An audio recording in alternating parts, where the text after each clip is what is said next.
60 days 60 दिन ये वही टाइम है जब एक स्टूडेंट के पास मौका होता है डिसाइड करने का कि या तो वो टॉप करेगा या जस्ट पास हो जाएगा। आंखें बंद करके अपने आप से खुद एक सवाल पूछो कि अगर नेक्स्ट 60 डेज तुमने लगन, डेडिकेशन, मेहनत से पूरी तैयारी की तो क्या तुम्हारा 95% वाला सपना वापस पॉसिबल है? तुम्हारा दिल यही आंसर देगा, 100% पॉसिबल है। तुमने चाहे अब तक कुछ भी ना किया हो, पर अब अगर तुमने सही तरीके से सही स्ट्रेटेजी और सही एग्जीक्यूशन को फॉलो कर लिया तो तुम्हारे 95% प्लस डेफिनेटली आ सकते हैं। सारे एक्सक्यूजेस बंद कर दो। टाइम कम है, कॉन्फिडेंस कम है, बैकलॉग है, सब एक्सक्यूजेस बंद। नेक्स्ट 60 डेज को एक टूर्नामेंट समझो। हर दिन एक नया मैच है, हर चैप्टर एक नई विकेट है। टॉपर्स कोई भगवान नहीं होते, वो भी तुम्हारी तरह स्टूडेंट्स ही हैं। इट्स जस्ट कि वो लास्ट के 60 डेज बहुत कंसिस्टेंट रहते हैं। चलो तुम्हारे लिए ये 60 दिन ब्रेक डाउन करता हूँ 3 फेजेस में। बट ये 3 फेजेस सुनने से पहले मुझे तुम सबका प्रॉमिस चाहिए। अभी वीडियो पॉज करो और कमेंट सेक्शन में लिखो कि 95 प्लस पॉसिबल है। Phase 1 is syllabus completion which is for day 1 to day 25। इसके अंदर आपका गोल होना चाहिए एनसीईआरटी को कंप्लीट करना। एनसीईआरटी को सिर्फ पढ़ना ही नहीं है, उसे समझना भी है, हो सके तो लिख कर भी देखना है। डेली के 6 to 7 आवर्स हर सब्जेक्ट के अकॉर्डिंगली आप डिवाइड कर लो। आपका फोकस 3 चीजों पर होना चाहिए। The first thing is concept clarity.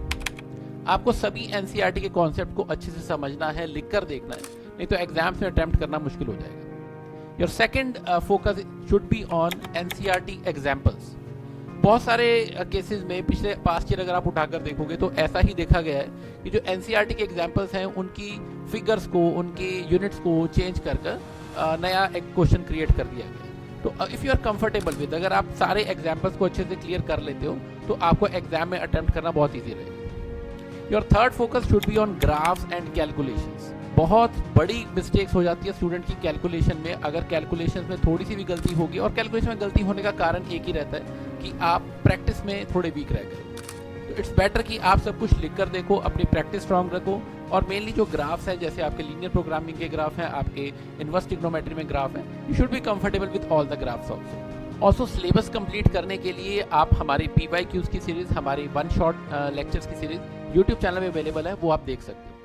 और एक बहुत इंपॉर्टेंट चीज़, एक ऐसे अपने हाथ से लिखी हुई फॉर्मूला शीट तैयार रखो जिसमें आप सारे इंपॉर्टेंट फॉर्मूलाज खुद से लिखकर तैयार करो। साफ साफ नीटली आपको लिखने हैं, क्योंकि आप खुद से लिखोगे तो उनको समझना बहुत ईजी रहेगा। Phase 2 is revision, day 26 to day 40।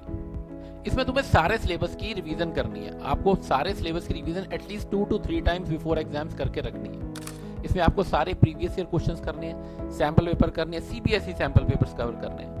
आपको सारे प्रीवियस ईयर अलग अलग जगह से ढूंढने की जरूरत नहीं है। मैंने सभी PYQs की सीरीज भी बना रखी है यूट्यूब चैनल पे, मैं उसका लिंक डिस्क्रिप्शन में डाल दूंगा।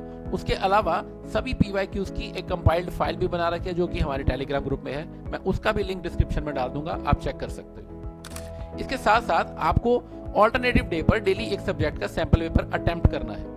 आप ऐसे मैनेज कर सकते हो, जैसे मंडे को आपने किया मैथ्स का, ट्यूसडे को फिजिक्स का, वेडनेसडे को केमिस्ट्री का, एंड सो ऑन। अपनी अकॉर्डिंगली, अपनी प्रेपरेशन अकॉर्डिंगली से कस्टमाइज कर सकते हो। Phase 3 final boost, day 41 to day 60। एक बोर्ड एग्जाम की तरह अपने रूम को टोटली पैक कर लो, सभी चीटिंग मटेरियल, सभी डिस्ट्रैक्शंस को हटा दो, और अपना डेली एक मॉक देने की कोशिश करो। वही 3 घंटे का टाइम फ्रेम, उसी 3 घंटे के टाइम फ्रेम को बिल्कुल एटमॉस्फेयर क्रिएट करो एग्जाम का, और अपना डेली एक एग्जाम दो।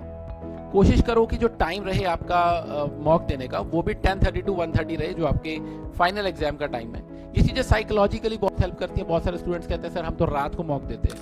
रात को मॉक देते हैं तो माइंड वैसे ही ट्यून्ड हो जाता है कि डेली आप रात को मॉक दे रहे हो, तो साइकोलॉजिकली यू आर प्रिपेयर्ड कि आप रात को क्वेश्चन सॉल्व कर रहे हो। बट अगर आप डेली 10:30 to 1:30 एग्जाम दे रहे हो, मॉक दे रहे हो, तो आपका माइंड ट्यून्ड है उसी टाइम फ्रेम में क्वेश्चन को सॉल्व करने के लिए। ये चीज़ें हेल्प करती हैं आपकी स्पीड को इंप्रूव करने के लिए, आपकी एक्यूरेसी को इंप्रूव करने के लिए, आपकी प्रेजेंटेशन को इंप्रूव करने के लिए, और यही हमारा मोटिव भी होना चाहिए। आपकी स्किल्स, आपकी कैलकुलेशन सभी डेवलप होंगी इस फेज के अंदर। तो ये फेज बहुत इंपॉर्टेंट फेज है और आपको इसको बिल्कुल भी लाइटली नहीं लेना। लास्ट थिंग, ये 60 डेज तुम्हारी लाइफ के सबसे बेस्ट 60 डेज हो सकते हैं। अपने आप को इंप्रूव करो, अपनी मिस्टेक से सीखो, अपनी कैलकुलेशन से इंप्रूव करो, डिस्ट्रैक्शंस हटाओ, फोकस करो। आपका टारगेट सिर्फ 95% प्लस आना नहीं होना चाहिए, आपको डेली अपना 110% देना है, तभी आप ये टारगेट अचीव कर पाओगे।